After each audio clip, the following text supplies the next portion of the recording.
Number 1. You screwed me. Goodness. Frank Harper gasped as he caught sight of a slender shoulder covered in hickeys. The purplish marks were scattered everywhere, even near the mole, in that alluring spot. Still with his mouth agape, Frank stared at the girl's face. Her lipstick was smudged, and her mascara was in a mess. Realizing his own recklessness, Frank quickly reached for his cell phone. You and those 9 bodyguards are utterly useless. Don't you think I've paid you handsomely enough? Frank snapped as soon as someone picked up the call. Sorry, sir. Didn't you tell us to take a break? You said you wanted to celebrate the anniversary with your fiancé. Fiancé? I have no idea who this girl is. Frank glared at the girl with intense eyes. Hatred burned within his soul. Every time his fiancé tried to seduce him, he had always kept his self-control. But now? How could he have ruined his perfect image with a complete stranger? Investigate the bar. Someone must have slipped drugs into my drink last night. And find out where Isabella is right now.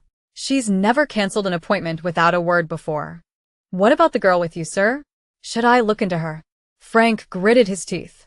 How could the girl still be sound asleep when his anger was boiling over? I'll handle her. After placing the cell phone on the table, Frank hurriedly got dressed. Then, without a second thought, he splashed the girl with a glass of water. Ouch.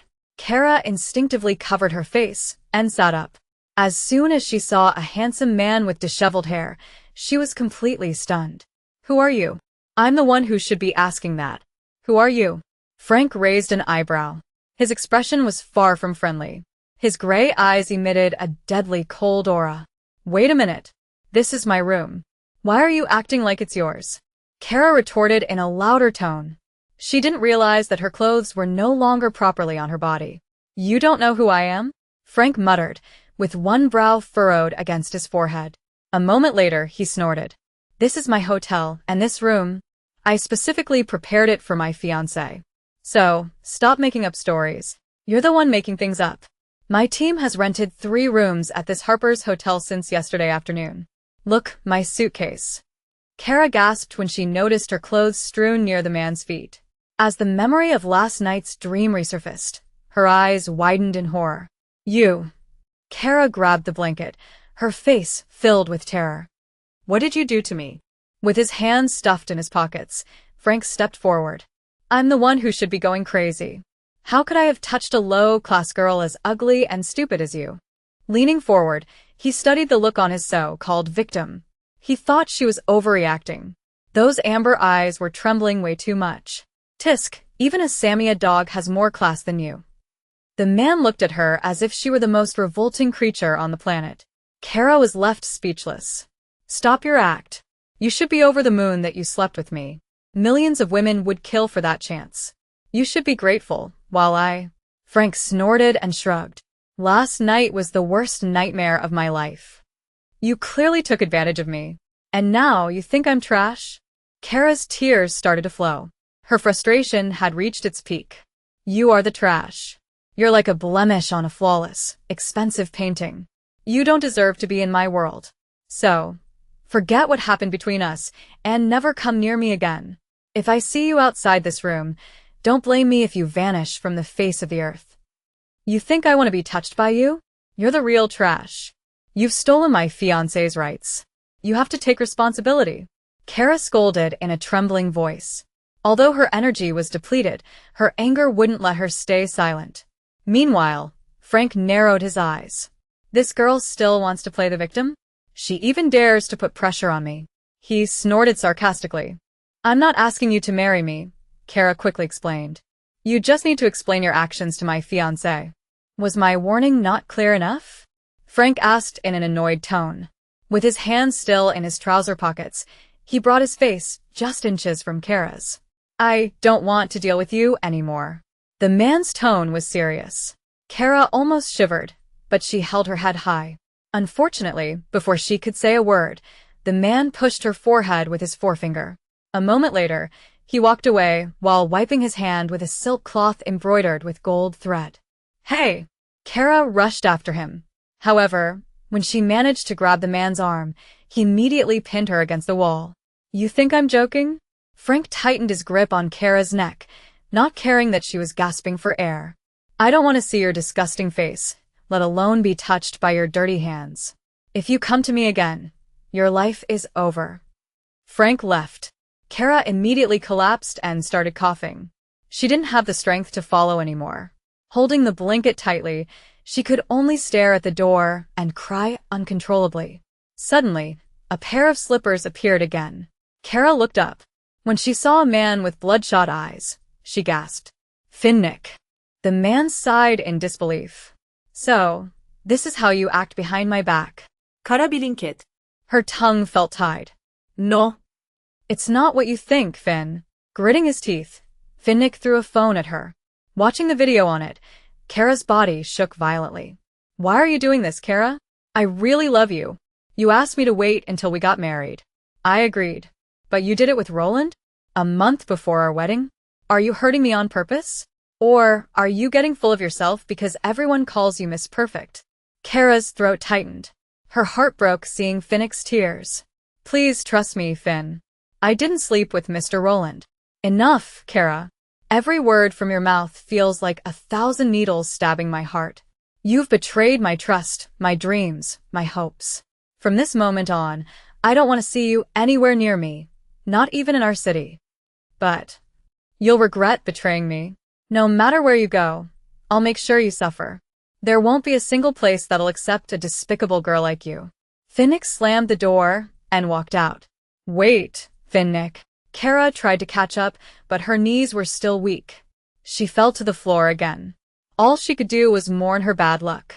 On the same day, she received a dismissal email. Her social media was flooded with insults. Everyone unfriended her. In an instant, Kara's world turned dark. Number 2. Live for the twins. 4.5 years later, Kara still couldn't shake off the misery. The only things that kept her going were her family, her mother, who had always stood by her side, and her 2 precious little angels. Louis, Emily. Your mommy is home. Hearing their grandmother's call, a little girl's eyes lit up. The gray sparkle in her eyes outshone the brightest stars. She put the book aside and slid off the bed. Laughing, she had a playful fight with her brother. Mommy's home. Mommy's home. As soon as Kara put the plastic grocery bags on the table, the twins clung to each of her legs. Seeing their cheerful faces, her weariness disappeared. She smiled and gently stroked their hair. Why are you running so fast? You'll hurt yourself if you fall. Showing his tiny teeth, Louis shook his head firmly. I won't fall, Mommy. My legs are strong. My legs are too, Emily said as she tossed her long, thick, wavy hair. She looked just like a mini Kara. Only their eye colors were different, and Kara's hair was now cut to shoulder length. As for Louis, he was an exact copy of that gray-eyed devil. Even so, Kara loved them equally. What did you buy, Mommy? Louis's little finger pointed at the plastic grocery bags. Is that why you're late? Kara's joy faded quickly. She had just lost her job. Finnick's grudge was still going strong. He wouldn't even let her work as a sales promotion girl. The manager who had to fire her felt sorry for her. He gave her severance pay from his own savings and some gifts. Storybooks? Mommy said we have to be thrifty. But why did you buy so many, Mommy? Look at this Rubik's Cube, Emily. This is the latest model. It must be expensive. Kara forced a smile. She felt sorry for the twins. Soon, they would turn 4 and start kindergarten, but their mother had just lost her job. In her bedroom, Kara sighed as she looked at the numbers in her passbook. There wasn't much money left. The severance pay from the manager would only last for 1 month. But what about the next month? Should I go find that gray-eyed devil and make him take responsibility? He'd surely soften when he saw the twins. A moment later, Kara shook her head and pushed the thought of despair away. No. That cruel man would kill me without hesitation. Louis and Emily could become orphans in an instant, or worse, follow me to the afterlife. What are you thinking about, Kara? Hearing Susan Martin's voice, Kara quickly put her passbook in the drawer. Mom, I was just calculating this month's expenses and income. We're okay, she nodded, forcing a smile. However, when she saw a piece of paper in her mother's hand, she couldn't hide her anxiety. Don't worry. This isn't a bill. Susan sat next to Kara. Her expression was a bit nervous and full of pity. It's Finnick's wedding invitation. Kara's face immediately darkened. That name always had a hold on her heart. Even after being hurt countless times, Kara didn't hold a grudge. She was just disappointed and trying to understand him. She had once tried to hate Finnick, but it only lasted a few seconds. He's getting married? Kara sighed involuntarily. Before her mother could answer, she let out a dry laugh. That's great. It means he's managed to forget me. He won't bother our lives anymore, Mom. Susan smiled sadly. Stroking her daughter's thin shoulder, she whispered, Kara, you don't have to be so tough all the time. If you want to cry, just cry. I'm not sad, Mom. I'm actually relieved. Now all I care about are the twins. Kara masked her sadness, well, with her steady voice. However, her eyes couldn't lie. Her mother was heartbroken to see her daughter so down. Mommy. A small voice came from the door. Emily was standing there, dragging a new storybook that almost touched the floor. Beside her, Louis was busy with his new Rubik's Cube. We have a guest. A guest? At this hour? Yes, we heard a knock on the door. Louis nodded briefly and then messed up the Rubik's Cube so the colors were all jumbled. In an instant, worry washed over Kara. Without thinking, she went to the front door. Peeking through the window, Kara saw a woman around her mother's age. She was well, groomed, and had a charismatic presence. Vaguely, Kara could see the glint of pearls on the brooch on her left chest. Behind the woman, 2 bodyguards stood firmly. They seemed alert, not necessarily dangerous, but still a bit suspicious. Nevertheless, Kara summoned the courage to meet her guest. Good evening, Miss Martin. I'm Vivian Bell from Savior Group. Would you mind sparing a few minutes to talk? Kara blinked uncertainly. Her hand didn't want to let go of the door handle. Noticing the girl's hesitation, Vivian handed her a business card. As soon as Kara looked at it, she gasped. She's a commissioner? Why would someone of such a high position want to meet me? And isn't the Savior Group a well-known company in the neighboring city? Could they be scammers? I actually plan to see you tomorrow afternoon. Unfortunately, I have to return to El City tonight. Considering her well-spoken words and calm demeanor, Kara finally agreed. Even if the woman was a scammer, she didn't have much to lose. Kara's bank account was almost empty.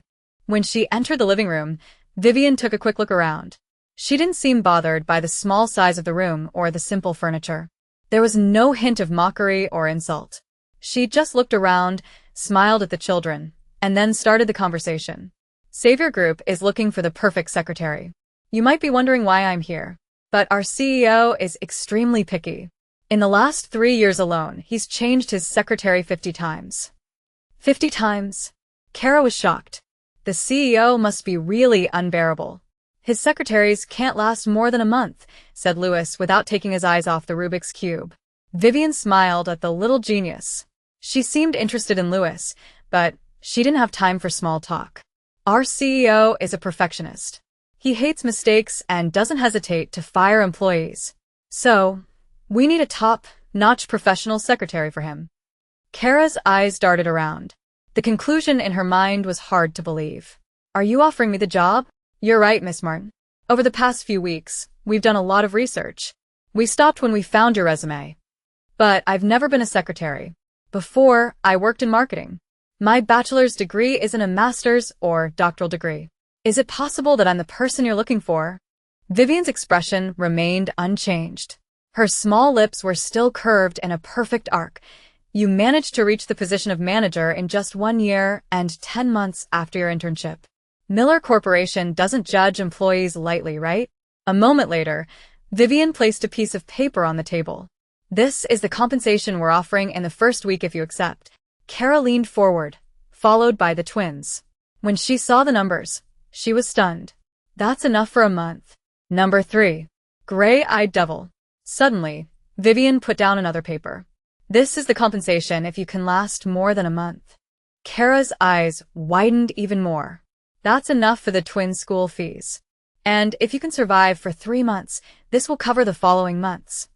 As soon as the last paper was placed, Kara's jaw dropped. She felt like she had found a ray of hope. I won't have to worry if that amount goes into my account every month. Not only will the twins have a good life, Mom can also retire from the library. Hey, Emily. How much is that? You're better at math, Louis whispered as he nudged his sister's arm. I don't know, Louis. I only know that if there are 3 zeros, it's 2,000. That's 4 zeros. Is it $20,000? Mommy, take the job. There are so many zeros, Louis whispered, covering his mouth with one hand. He didn't care that Vivian was holding back a laugh, and his grandmother was giving him a sideways look. If Mommy takes this job, it means we have to move to another city. Do you guys mind? Kara asked sensibly. She didn't have much time to think it over. Hearing such a serious question, Emily blinked, and Louis looked at Vivian curiously. How is your city, madam? Is it safe and fun? Vivian raised her eyebrows in surprise. She didn't expect such a question from a young boy. The crime rate is low, and it's a really nice city. There are more playgrounds and shopping centers. You can have a great time with your mom on the weekends. What about the library? Our grandmother is a librarian. We like to help Grandma when she works, Emily asked in her sweet, little voice. It was as sugary as cotton candy. Vivian finally let out a laugh. What a coincidence, we just built a library. It's a charity project. If your grandmother is willing to work there, we'd be happy to have her. While Susan thanked her, the twins folded their arms and looked at each other. They were just like Kara, thinking things over. After squinting and frowning a bit, they nodded in unison. Okay, Mommy. We don't mind. Seeing the hope in the twins' eyes, Kara's lips curved into a smile on their own. She didn't need to ask more. Who the CEO was and how difficult he might be didn't matter at all. For the sake of her 2 little angels, she was ready to face the perfectionist boss. This is a golden opportunity one can't miss. Welcome to the Savior Group, Miss Martin. It's a pleasure to have you here. Kara smiled at Vivian's warm greeting. She was impressed by her kindness. As far as she knew, no commissioner had ever welcomed an employee personally, except Vivian. Not only that, Vivian also took Kara on a tour of every floor. From the basement to the top floor, her enthusiasm never waned. In just a short time, Kara already felt at home in the Savior Group. She was proud to be part of such a big company. It was much larger than Miller's. And this is your desk. Be careful with that glass because the CEO can see you from his chair. Vivian pointed to the mirror partition that separated the secretary's room from the boss's. That's one-way glass? Kara whispered, as if afraid her boss would hear her. That's right. That glass has led to many dismissals. Your predecessors were careless, and their mistakes were noticed by the CEO. Kara swallowed hard. Without realizing it, she straightened her shoulders. Wasn't her new boss a perfectionist? He must expect his employees to look and act perfectly. Because of this, Kara wore her nicest blouse and pulled her hair into a ponytail. She even put on glasses to look more professional and brown contact lenses to hide her overly attractive eye color. Kara Martin was ready to win over the boss and earn his praise. So, what can I do, and what can I do, ma'am? Vivian smiled faintly. After a gentle blink, her eyes fell on the pile of folders near the computer. I hope you have a good memory, Miss Martin. You have one day to memorize all this information. Kara's face froze. With stiff fingers, she pointed at the folders. Is that all the guidance on being a secretary here? A guide to survival, to be exact. Before negative thoughts took over, Kara took a deep breath and let it out slowly. With steady steps, she picked up the top document. Frank Harper. She read the biodata written there. Yes, that's the CEO of Savior Group. He's young, but his capabilities are undeniable. This is his 6th year leading the company. Kara was silent. It wasn't the CEO's age that surprised her, but his last name. Harper? Why does it sound so familiar? Has Finnick ever worked with them? Suddenly, the elevator doors opened. 9 men in black suits stepped out and took their positions. There were 2 guards in each of the east, west, and north corridors. 2 more stood by the CEO's room door, and 1 waited at the elevator door. A moment later, a man in a gray suit emerged, followed by a man who looked like a bodyguard. An eerie atmosphere filled the room. His firm steps were intimidating, even to Kara. The girl instinctively lowered her head and held her breath. Why am I so nervous? Is it because I haven't dealt with important people in a long time? Kara closed her eyes for a moment, gathering her courage. As she caught her breath, she pictured Louis and Emily's cute faces when they welcomed her home. After calming her racing heart, she lifted her head again. At that moment, the CEO stopped right in front of her. When their eyes met, it was like a bomb went off in her chest. Kara couldn't hear anything. Her ears were ringing, and her brain stopped working. Her attention was fixed on those cold gray eyes. This man. Isn't he the twins' father? The devil who had his way with me at the Harper Hotel? Harper? Oh my God. Why didn't I realize it sooner? Kara looked as if she was seeing a ghost. Seeing her expression, Frank Harper frowned. He didn't like that look, as if there was something wrong with his face. In fact, he thought he was perfect. Is this the new secretary you told me about, Mrs. Bell? Frank asked without looking away. His voice was low but piercing. Didn't you say she's professional and intelligent? Why is she staring like a stupid owl? Has she lost her morals and IQ? Kara blinked. She realized her mouth was slightly open and quickly closed it. So, he hasn't changed? He's still a cold-hearted, arrogant devil. What should I do now? Should I pull his hair or poke his eyes? He's the reason my life has been a mess. But what if he gets angry and kills me right away? The twins will be heartbroken. They won't be able to survive in this cruel world. Should I run away before this gray devil figures out who I am? Yes. I can't let this lecherous devil oppress me anymore. He threw me out of his life. I'll show him I can make it on my own without a cent of his money. You. Kara pointed her index finger right in front of the CEO's nose. Everyone who saw it was shocked. For the first time, someone dared to confront Frank Harper so boldly. Number 4. You can't just walk away. Frank instinctively raised an eyebrow and held his breath. He had only made a small insult, but the new secretary already dared to talk back? If I had known the CEO of Savior Group was this rude and arrogant, I wouldn't have signed the contract. Kara snapped without hesitation. Frank glanced at the bodyguards and Vivian. They all tensed up. No one dared to move. It was only the girl in front of him who seemed to be asking for trouble. Frank looked closely at Kara. The corners of his lips twitched slightly. So, you think I'm rude and arrogant? Before the girl could answer, he snorted and rubbed the tip of his nose with his long forefinger. Who are you? How dare you judge me? You have no shame or manners, do you? Sorry, Mr. Harper. Vivian pulled Kara back. Miss Martin has just signed the contract, and this is her first day at the company. She hasn't had any training or read the manuals yet. That's no excuse for her to be rude to me, Frank countered in a cold voice. A moment later, he stepped forward. With his hands in his pockets, he bent down until he was at eye level with Kara. He was about to explode. However, as soon as he caught a whiff of the familiar citrus scent, he froze. This scent? Is she that girl? That's why she's daring to confront me? She does look a bit familiar. But her eye color is different. Could she be covering it up on purpose? Frank's gaze sharpened. The more he stared into Kara's eyes, the closer he got. He could even hear the girl's soft gasps, just like that night. Realizing the CEO's intentions, Kara blinked. Before he could see her contact lenses, she pushed Frank's shoulder with all her might. You accuse me of being impolite and immoral, but look. You were the one who crossed the line first. Mrs. Bell, I'm sorry. I want to cancel the contract. I don't want to work with an arbitrary person who can't respect others. Vivian sighed in frustration. Kara and Frank had only known each other for a few minutes, but they were already at each other's throats.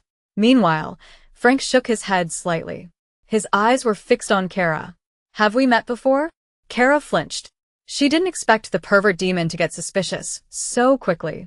No, she answered as firmly as she could. However, Frank's eyes became even more intense. Then, why do you seem to have a decades-long grudge against me? Did I run over your feet with my supercar? Or did another secretary send you here to rile me up? Kara's hands clenched tighter. She realized she had been too hasty. She needed to be more careful if she wanted to get away safely. No. I'm just disappointed that the CEO of Savior Group has a personality like yours. We can't get along, let alone work together. So, I'm resigning. You think there's something wrong with my personality? The corners of Frank's lips twitched again. With an annoyed sigh, he loosened his collar. Let me tell you, with my personality, the Savior Group has expanded into 8 business fields, won numerous prestigious awards, and become the most influential company in the world. I've won almost all the best CEO awards. Do you think I could have achieved all that with a weak personality like yours? Kara held her breath. Her eyes were filled with disgust and annoyance. Frank Harper might be a genius in business, but in terms of morals, he was a total failure. He had abandoned 2 children and a woman. If you think you're perfect, that's your opinion. But you can't control what I think. And I'm sorry I signed the contract so quickly. Next time, I'll make sure I stay away from you. With tear-filled eyes, Kara turned to Vivian. Mrs. Bell, I'm sorry to let you down, but I'm resigning for the good of the company. Excuse me. Just as Kara was about to take a step, Frank blocked her way. His expression was hard to read. He grimaced, but a sinister laugh escaped his lips. You think you can just leave like that?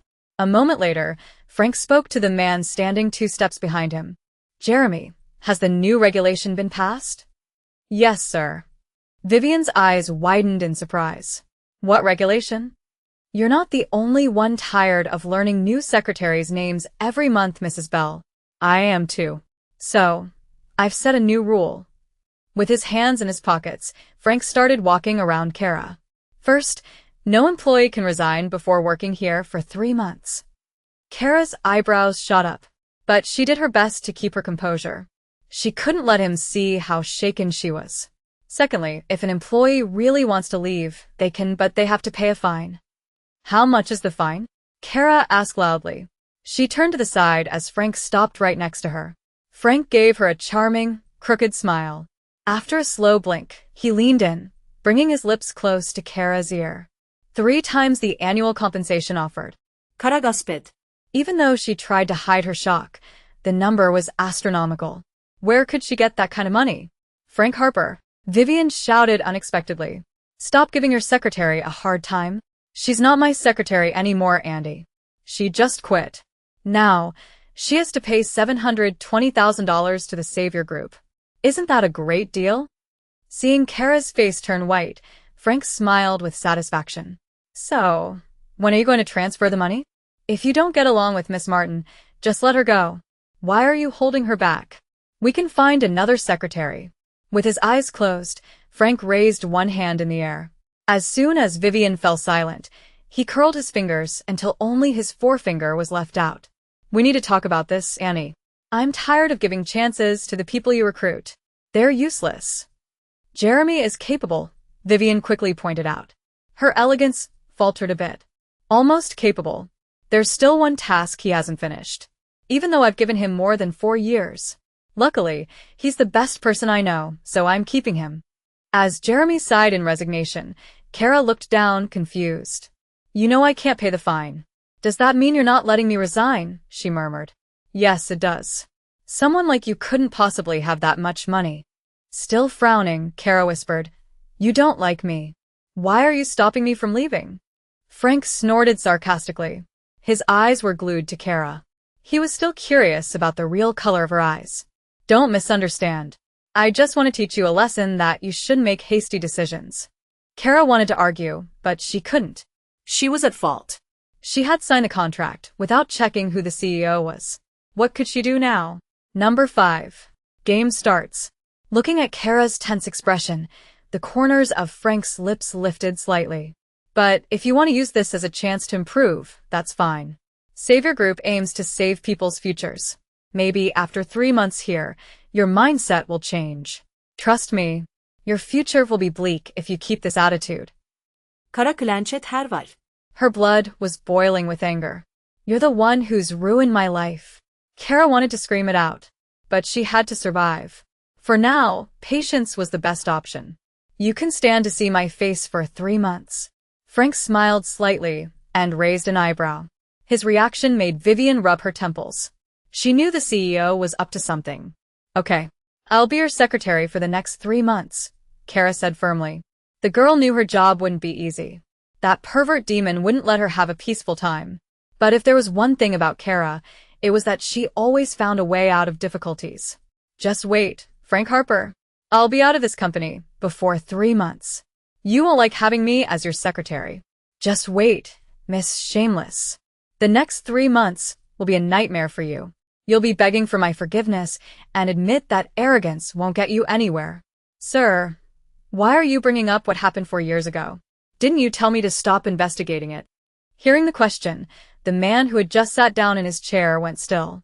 The citrus scent that had lingered in his nose came back to him, as did Kara's familiar, innocent face. However, he couldn't answer truthfully. His pride was at stake. Did you forget? Ben contacted me again. He seemed unhappy that I rejected his request 4 years ago. He might be secretly planning something long-term related to that incident. If that's true, we've missed our chance. I shouldn't have told you to stop the investigation just because the girl disappeared. Frank leaned back in his chair. His face was irritated, but his heart was uneasy. He was afraid that his arrogance would come back to haunt him. Why didn't I think ahead? I shouldn't have let her go. She could have come back with a child. Her presence could destroy my reputation and my company. It would be better if you stopped suspecting Ben Wilson, sir. The evidence I've collected isn't conclusive. Frank raised an eyebrow. Before Jeremy could lecture him, he raised his hand. He didn't care that his confidant was 2 years older. Jeremy's position was lower than his. I hope you haven't forgotten. I was in a mess after meeting him at that bar. If he didn't drug my drink, who did? With 9 bodyguards plus you, the only one who had the chance was Ben. Unless you can prove it was a bartender. Understanding the implied order, Jeremy nodded. He had been Frank's closest aide for over 5 years. He knew his boss's ways very well. Okay, I'll continue the investigation. What about Kara Martin? Should I find out more about her? A small laugh escaped Frank's lips. The sound of her name annoyed him. We don't need to waste time and energy on that low-class girl. But you're keeping her here. Won't that affect your work? Or maybe you're attracted to her. You usually don't keep trouble-making employees, sir. The curve of Frank's lips turned downward. Jeremy's words made his heart skip a beat. Watch your mouth. Have you forgotten that I have an almost perfect fiance? I can't be interested in a nerdy girl like that. Frank looked at Kara with disgust. The girl behind the glass was busy reading a guidebook. But you've never had feelings for Isabella, sir. Your relationship is just for show. I don't think it's impossible for you to be attracted to Kara Martin. She's beautiful, intelligent, and brave, just the kind of girl to win your heart. You don't value your tongue anymore, do you? Frank said sarcastically. Stop talking nonsense. Now, call that nerdy girl here. It's time to start the game. Jeremy smiled secretly. He had observed Frank Harper's behavior around women. The CEO always kept his distance, even from Isabella. However, with Kara Martin earlier, they were very close. Jeremy even thought Frank was going to kiss her. Miss Martin, Mr. Harper wants to see you in his room, Jeremy said with a big smile. He had a hard time holding back his laughter because of his wild imagination. Seeing Jeremy's friendly face, Kara's eyes widened. He looked more intimidating than the lewd demon. She had thought Jeremy was the head of the bodyguards, but it seemed he was much nicer. With such a polite invitation, Kara didn't need much time to respond. She walked lightly towards the CEO's room. However, when she saw Frank's cold expression, her heart sank. It was hard to believe that she would have to face those gray eyes often from now on. You think I'm paying you to slack off? The man's voice was as unpleasant as his cynical look. I'm reading the manual, not slacking. Mrs. Bell gave me a day to learn your habits. Your boss is me, not her. You should listen to me.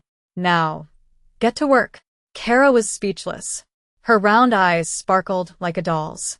She hadn't finished reading the guide. How could she start working? What should I do? She blurted out without thinking. Frank sighed in disbelief. You're Mrs. Bell's choice, but you don't know the duties of a secretary? Kara's lips pursed. She still wasn't used to the boss's constant sarcasm. You're the boss, but you're not willing to give clear instructions to your employees? Did you buy the Best CEO award or what? The crooked smile on Frank's face froze. His hands itched to pull at his shirt collar. Kara Martin was really good at getting on his nerves. You want instructions? His tone was full of suspicion. With narrowed eyes, Frank stood up from his chair. Then, with his hands in his pockets, he stared at Kara from a few feet away. Okay, but first, you need to remember the basic rules carefully. Holding up his index finger, Frank started walking around Kara. First, be professional. You have to separate your personal life from work. I don't care if you have a dozen cats or 100 chickens. When you're in the office, all your thoughts should be on work. Before Kara could reply, the CEO continued. Secondly, keep your distance.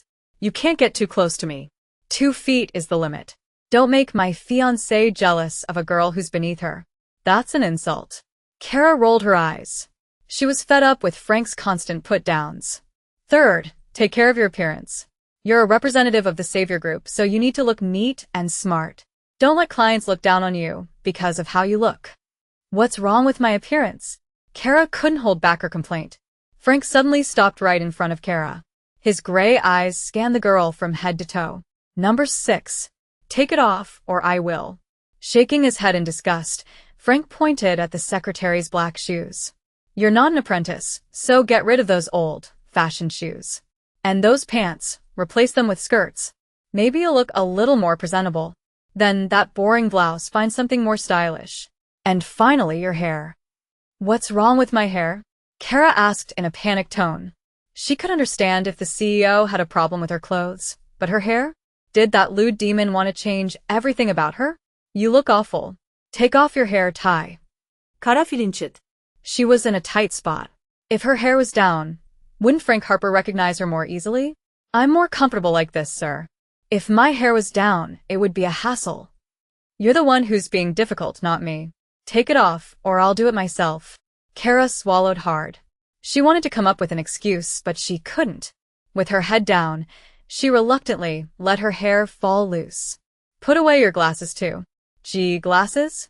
How can I see? Kara stammered. She realized that Frank Harper was suspicious of her. You have eyes. Just let them go. Frank suddenly grabbed Kara's glasses.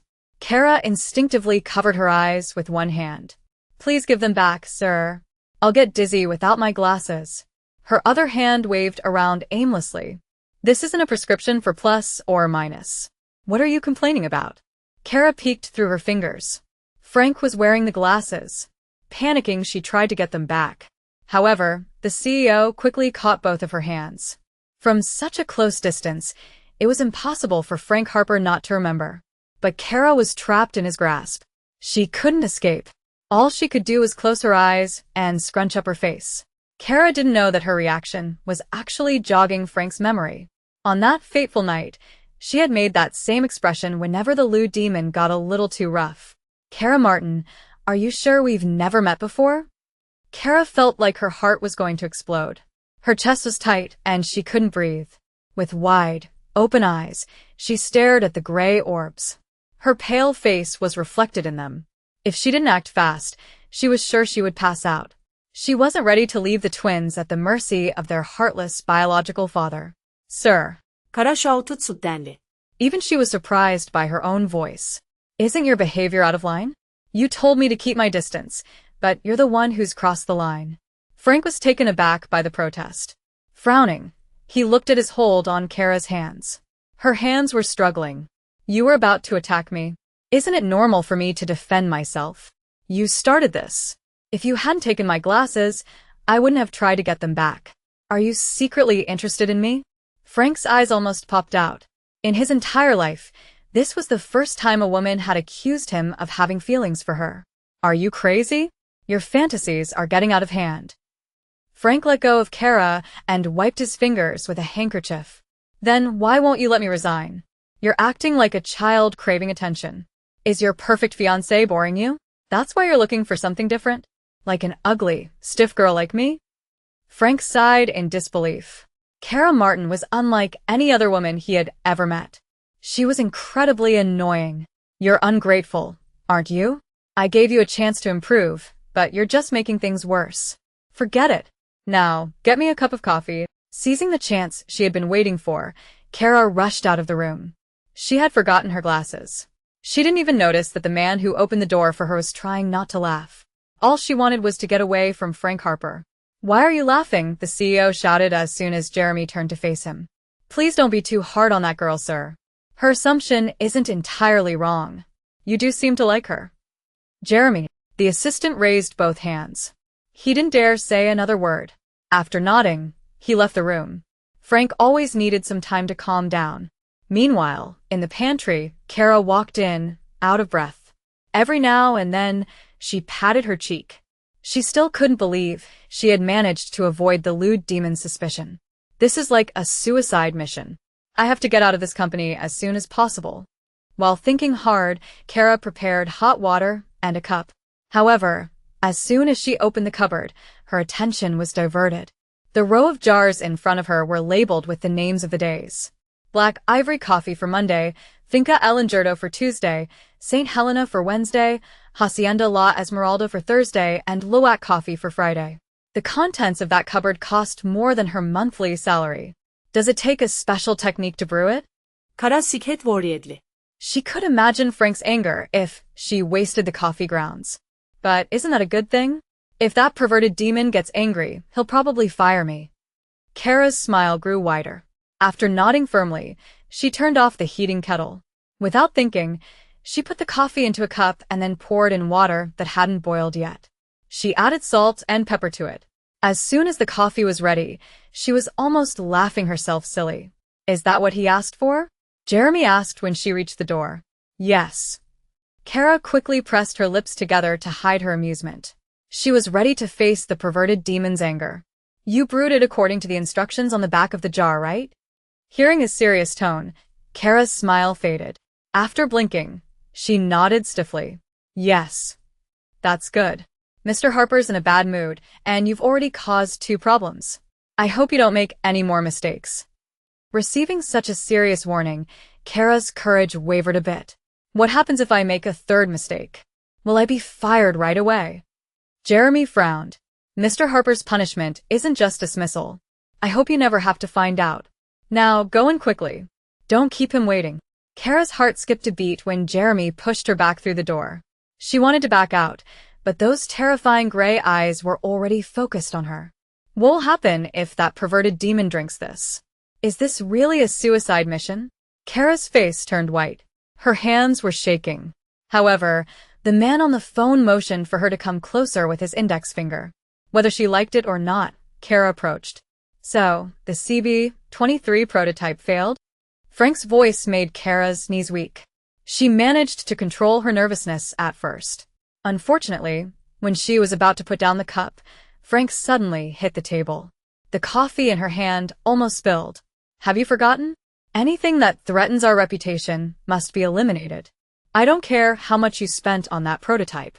Those broken and useless items still need to be destroyed. Kara didn't dare move.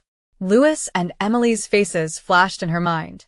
The twins also posed a threat to the company's reputation. If Frank Harper didn't hesitate to destroy prototypes worth millions, what would he do to unwanted children? Number 7. Suicide mission. Do you want to end up like the Savior crew? Even though they're good individuals, they're a terrible team.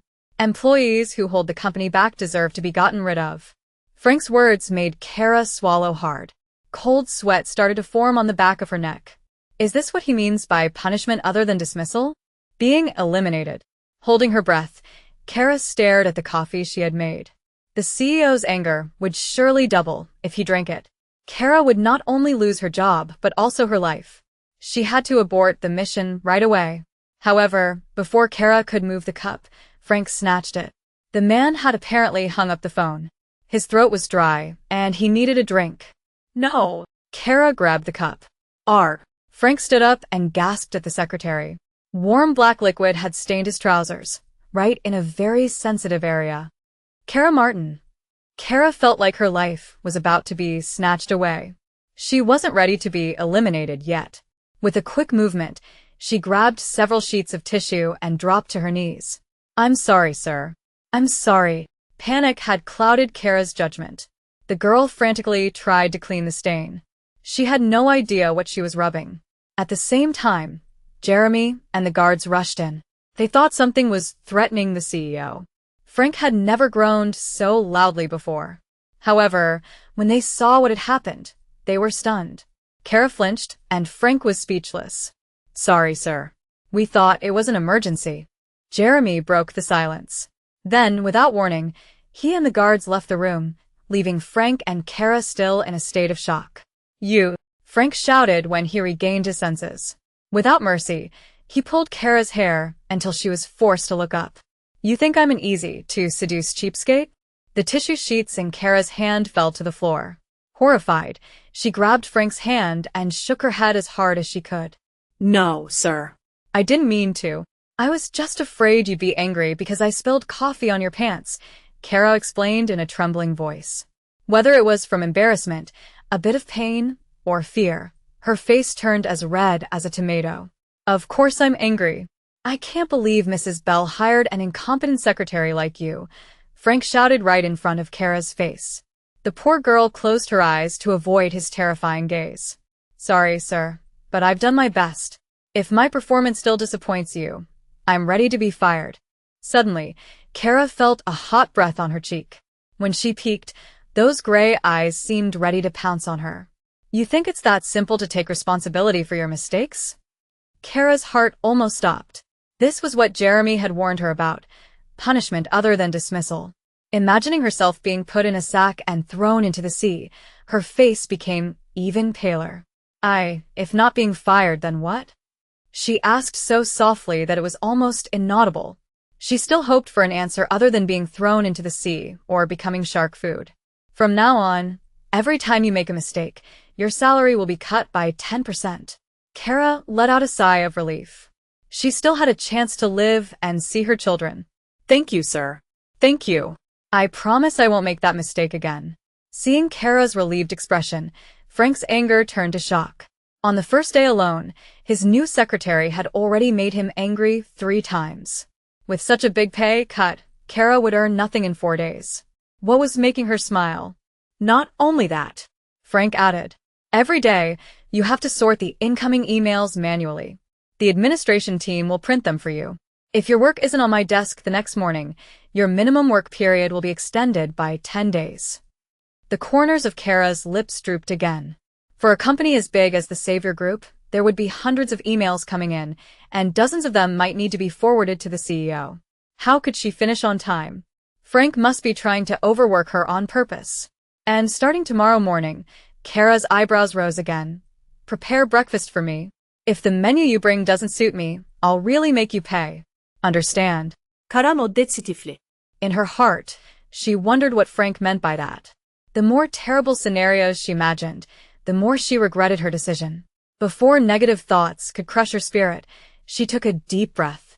I can't give up. It's only 3 months. I have to survive for the twins. Okay, I won't let you down, sir. From that moment on, Kara didn't argue with Frank's orders anymore. She just focused on the pile of emails on her desk. Even when Frank asked her to tidy up documents on the shelves, organize books, or do other small, unimportant tasks, she did them quickly. She just wanted to get home on time and celebrate her new job with the twins. Unfortunately, when it was time to go home, the tasks were still piling up. Kara was forced to work overtime. The twins said they could wait. But when Kara got home, they were already asleep. The next morning, Emily entered the kitchen, rubbing her eyes. Her thick hair was a bit messy. In her arms, there was a lemon-shaped plush toy with a smiling face, hands and legs. Mommy. Hello, little bee. Kara put down the knife and hugged Emily. Did you sleep well? Emily nodded lazily. What time did Mommy come home last night? Why were you late? Is that mean CEO giving Mommy a hard time? Louis asked as he walked into the kitchen, half asleep. Without warning, he leaped into Kara's arms. Hearing her son's words, Kara forced a laugh. She couldn't imagine how her little angel would react if he found out that Frank Harper was their father. Mommy just started working at that company. It's normal to have a lot of work at first. Are you upset that we didn't have our party? I'm not upset, just a little sad. Emily pinched a tiny bit of air with her finger and thumb. But Louis was angry. He kept saying that the evil CEO was the one who stopped Mommy from coming home. Mommy, if the CEO is mean to you, tell me. I can beat him up. Louis clenched his fists in front of his face. His little muscles made Kara laugh. You often talk about that CEO. Do you know who he is? Kara stroket her sonsça bir çek.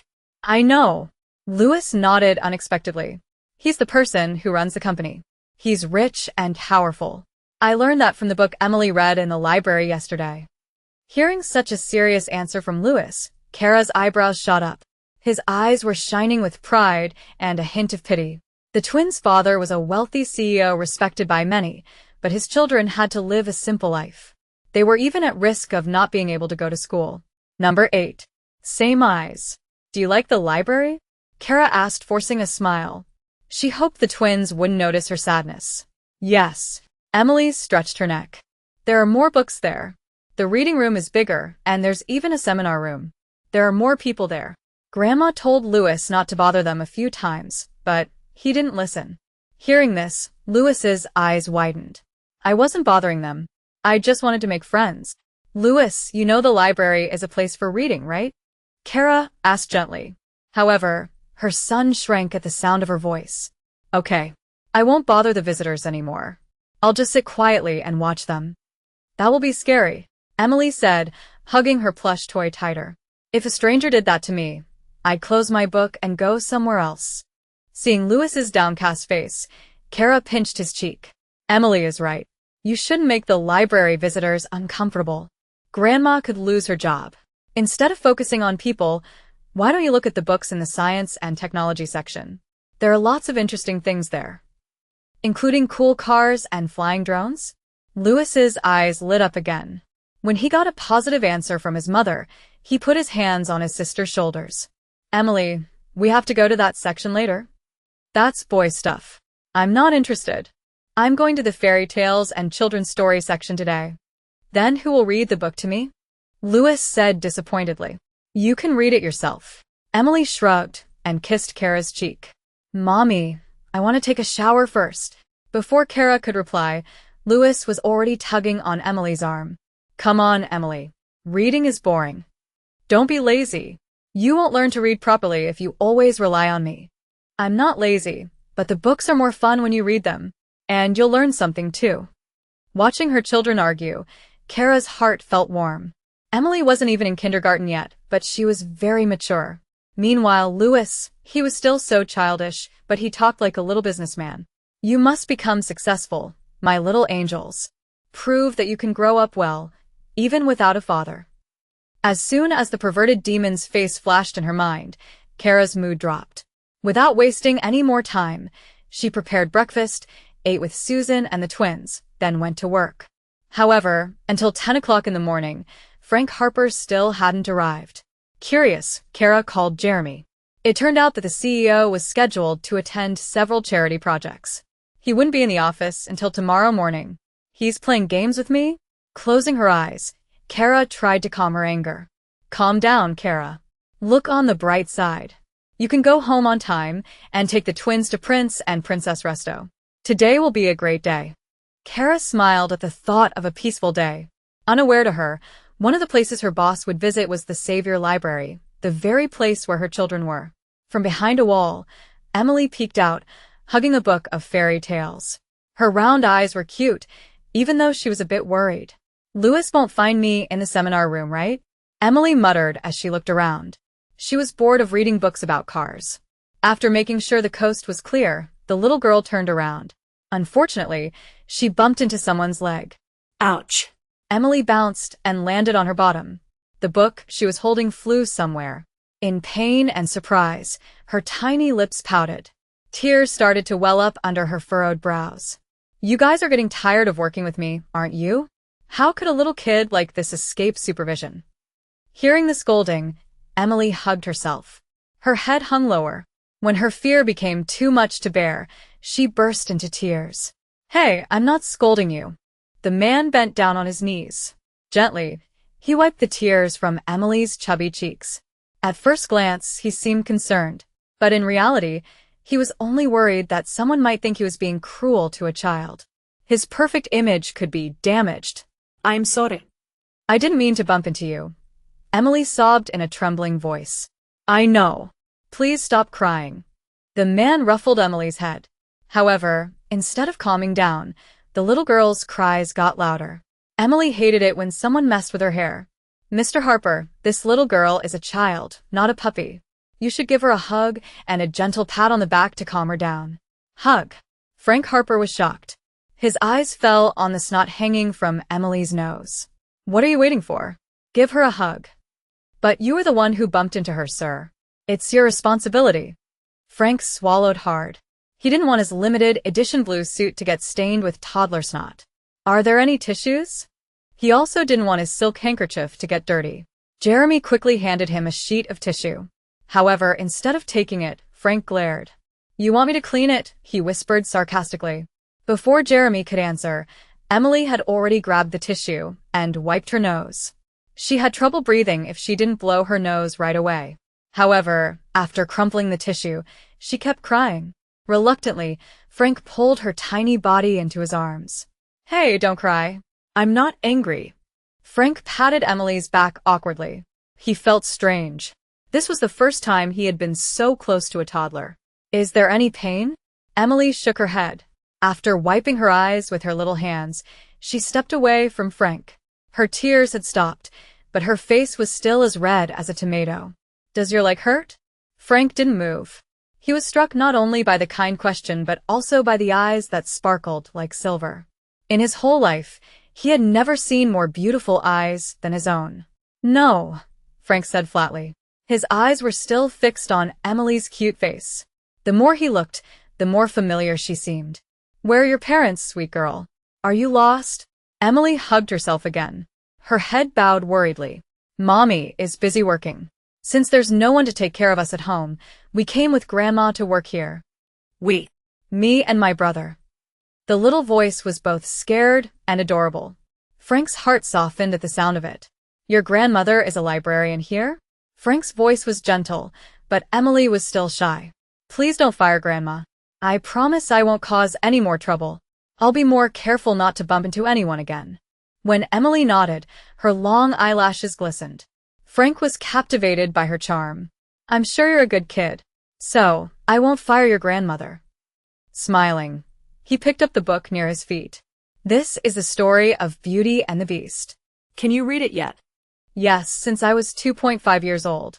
Mommy taught me every night, and then I practiced in the library. Emily nodded cutely.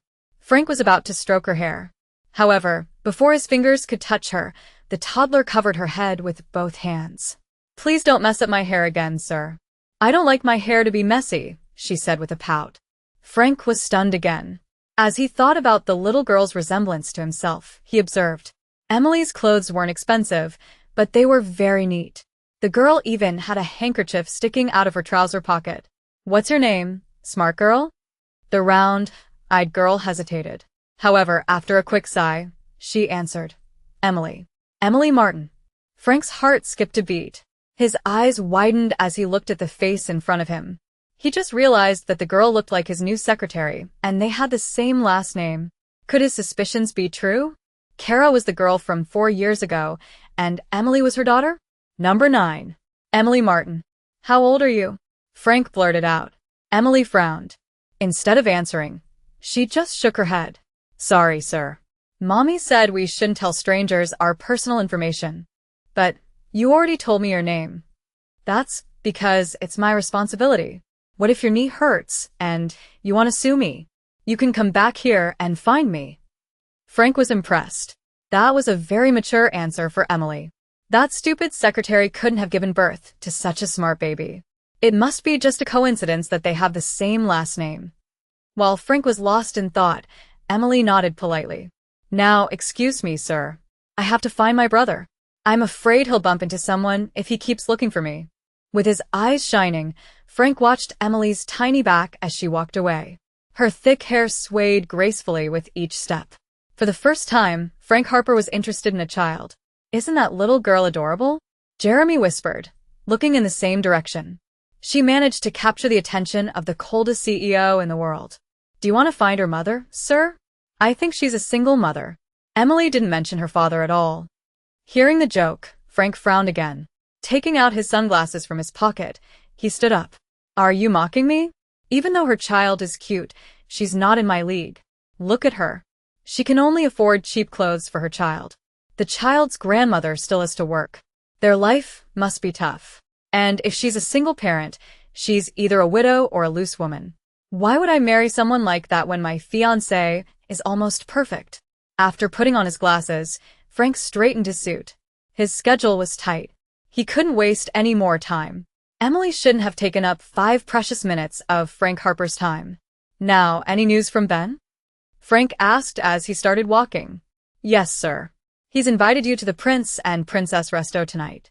Frank raised an eyebrow. The place was too girly for him. Most of the visitors there were young couples with their children. Isn't there a better place? That's his family's restaurant, sir. Another option is Ben's own bar. Do you want to change it? Remembering the incident 4 years ago, Frank shook his head. No. Prince and Princess Resto, right? We'll go there after we finish all the visits. The twins were sitting side by side on a bus. Their sunglasses made their little faces look even cuter. It was no wonder that other passengers kept looking at them. Your grandchildren are so beautiful and handsome, madam, a woman sitting next to Susan complimented. The grandmother smiled. She was used to hearing such compliments. Wherever Louis and Emily went, they always stood out. Even though their clothes were simple, they had a special charm, especially when they took off their glasses. People couldn't help but stare at the rare gray sparkle in their eyes. Like their grandmother, Louis and Emily were used to the admiring looks. The twins didn't mind at all. They just whispered to each other, so their conversation wouldn't be overheard. You're not making this up, are you? Louis squinted, even though Emily couldn't see it. I'm not lying. The man really looked like a CEO. He was dressed really cool, and he had 10 bodyguards with him. They did whatever he said right away. Louis listened thoughtfully to his twin sister's description. In his heart, he wished he could have seen that cool guy. Do you know his name? We can check on the library computer to see if he's the CEO, Louis whispered hopefully. However, Emily shook her head innocently. I didn't have time to ask. I was too scared he'd make me responsible. Then, let's ask Grandma. Emily's eyes widened suddenly. No. This is our secret. Why? Are you afraid of getting in trouble for bumping into a visitor? Emily glanced at Susan Martin.